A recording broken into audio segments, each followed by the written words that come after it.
আসসালামু আলাইকুম সিভিয়ার্স। আজকে আমরা শিখবো এমসিকিউ এ কিভাবে লিমিটিং বিক্রিয়ক নির্ণয় করব। দেখেন, এই জিনিসটা আমার কাছে দেওয়া রয়েছে। এটা উৎপাদ দেওয়া হয়েছে। এখন এটার একটা শর্টকাট ফর্মুলা হচ্ছে কি জানেন?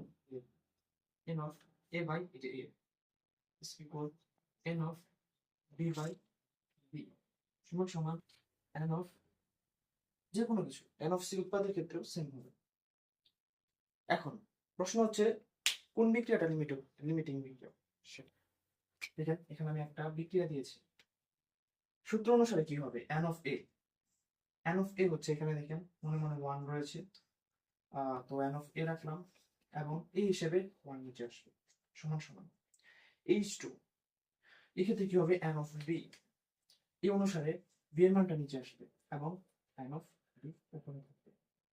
এখন দেখেন কি হয়, কোনাকুনি বা আর আর গুণ করলে কি হবে? টু এন এ সমান সমান এন বি।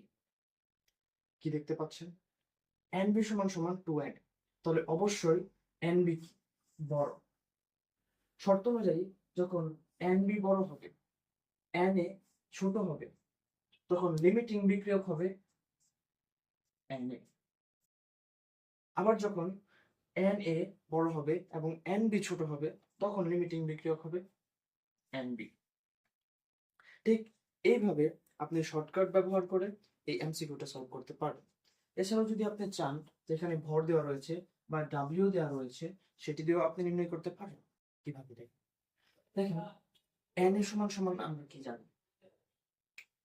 স্বাভাবিকভাবেই ডাব্লিউ বাই এম সমান সমান এন বাই এন বা নাম্বার অফ একক রাখবে, এটা জানি।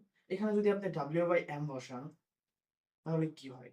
এটা থেকে লেখা যায় W by A equal W by B, W by B by B.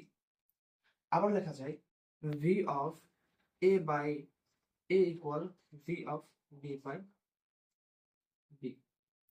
এগুলো ব্যবহার করে আপনি খুবই সহজে লিমিটিং বিক্রিয়ক নির্ণয় করতে পারবেন। ধন্যবাদ।